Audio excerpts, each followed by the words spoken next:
Selamat pagi, salam sehat, salam sejahtera untuk kita semua.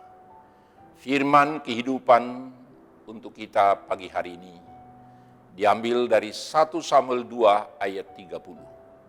Sebab itu demikianlah firman Tuhan.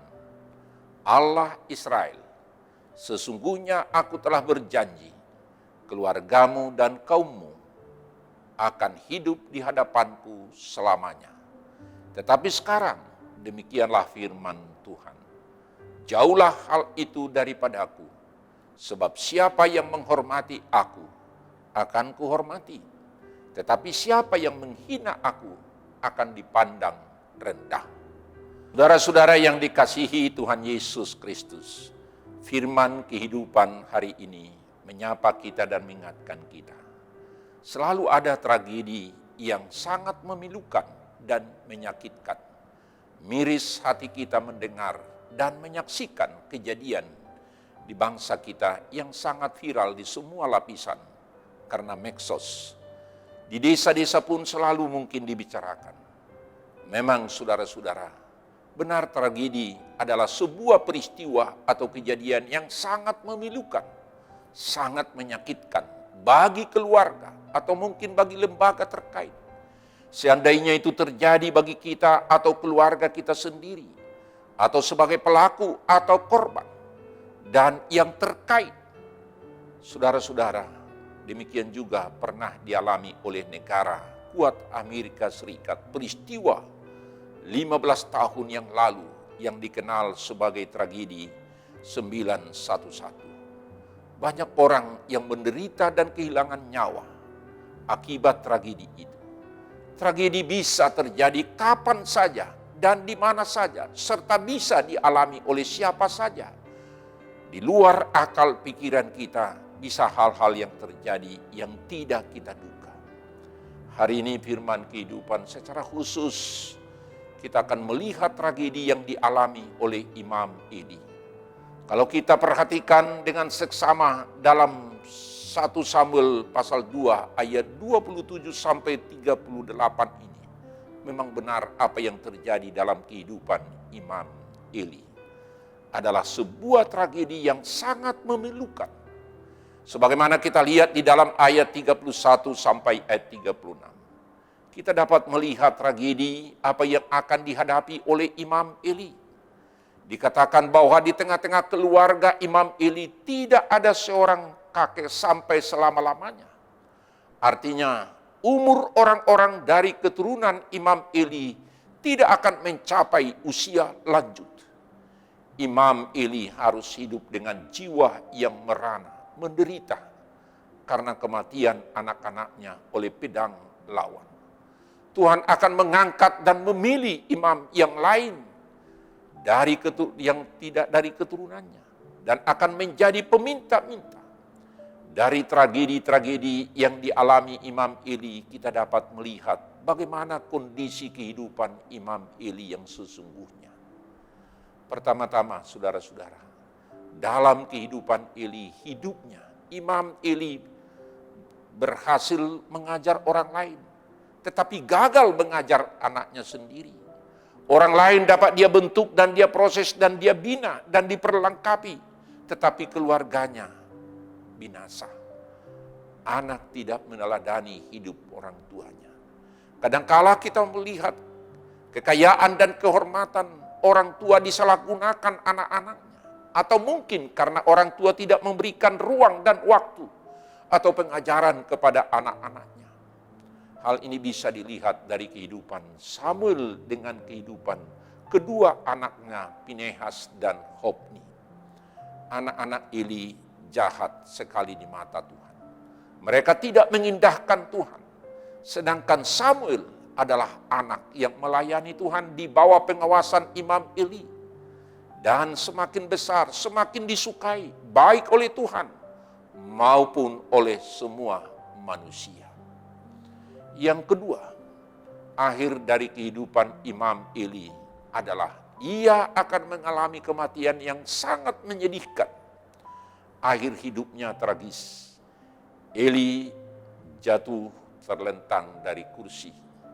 Di tengah pintu gerbang batang lehernya patah, kemudian ia mati. Seorang imam tapi mengalami kematian dengan cara demikian tragis. Hal itu kita lihat dalam kehidupannya.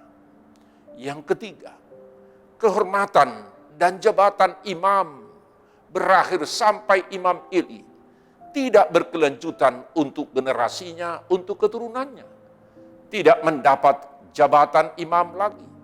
Tuhan sendiri akan mengangkat baginya seorang imam kepercayaan. Mengapa Imam Eli harus mengalami tragedi yang memilukan ini? Saudara-saudara, dalam 1 Samuel 2:29, mengapa engkau memandang dengan loba kepada korban sembelihanku dan korban sajianku yang telah kuperintahkan? Dan mengapa engkau menghormati anak-anakmu lebih daripadaku? Sambil kamu menggemukkan dirimu dengan bahagian yang terbaik dari setiap korban sajian umatku Israel. Ternyata Imam Eli tidak memiliki sikap hati yang diinginkan Tuhan.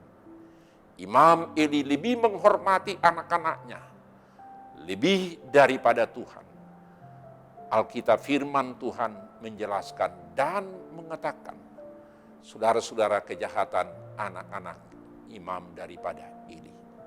Saudara-saudara, apa dengan perenungan dalam pada saat seseorang mempersembahkan korban sembelihan, Hofni dan Pinehas segera datang dan mengambil untuk diri mereka sendiri. Bahkan daging sebelum lemaknya dibakar, mereka juga mengambilnya. Apa yang mereka lakukan mendatangkan dosa yang sangat besar, kekejian di hadapan Tuhan. Sebab mereka memandang rendah korban untuk Tuhan. Mereka melakukan asusila, tidur dengan perempuan-perempuan yang melayani depan pintu kemah pertemuan. Imam Eli tahu akan kelakuan anak-anaknya, tetapi tidak dapat berbuat apa-apa. Imam Eli tidak memberikan hukuman atas kelakuan anak-anaknya. Oleh sebab itu, ia mengalami tragedi yang sangat memilukan di dalam kehidupannya. Sebagai seorang imam, tetapi tidak menunjukkan keteladanan dalam hidup.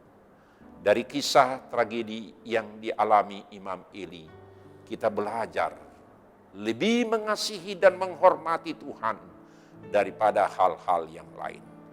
Jangan pernah kita kompromi dengan keinginan-keinginan daging dan keinginan-keinginan duniawi. Atau jangan kita kompromi terhadap perbuatan dosa. Kita harus lebih peka mendengar suara Tuhan dan melakukan firman-Nya. Menjadi pelaku firman kehidupan. Sebagaimana disampaikan dalam firman kehidupan di dalam 1 Samuel 2 ayat 30 dikatakan, demikianlah firman Tuhan Allah Israel, sesungguhnya aku telah berjanji, keluargamu dan kaummu akan hidup di hadapanku selamanya. Tetapi sekarang demikianlah firman Tuhan, jauhlah hal itu daripadaku, sebab siapa yang menghormati aku akan kuhormati, tetapi siapa yang menghina aku akan dipandang rendah. Karena itu saudara-saudara, marilah kita menghormati dan marilah kita senantiasa menjauhi apa yang tidak berkenan di hadapan Tuhan. Supaya diberkati keluarga kita, diberkati generasi kita, diberkati setiap dalam perjalanan kehidupan kita masing-masing. Amin. Terima kasih Tuhan atas firman Tuhan untuk mengingatkan kami, supaya kami berjalan seturut dengan apa yang Tuhan perintahkan dalam kehidupan kami. Supaya kami lebih menghormati Tuhan dari segala sesuatu dalam kehidupan kami di dalam dunia ini. Dan kami tetap untuk melayani Tuhan dalam setiap kehidupan kami dan memberikan contoh dan keteladanan. Apa yang kami sampaikan akan kami lakukan dalam kehidupan kami masing-masing. Bagaimana kami mengutamakan pelayanan dan kehidupan kami di hadapan Tuhan. Supaya kami mendapatkan berkat-berkat untuk anak dan keturunan dan keluarga kami masing-masing. Terima kasih Tuhan, biarlah Tuhan senantiasa menyertai dan melindungi kami, setiap keluarga dan anak-anak dan keturunan kami. Di dalam nama anak-Mu Tuhan Yesus Kristus, kami berdoa dan mengucap syukur. Amin. Anugerah Tuhan kita Yesus Kristus dan kasih setia Allah Bapa dan persekutuan Roh Kudus kiranya menyertai saudara-saudara sekalian. Amin. Salam sejahtera, tetap prokes, Tuhan beserta dengan kita. Amin.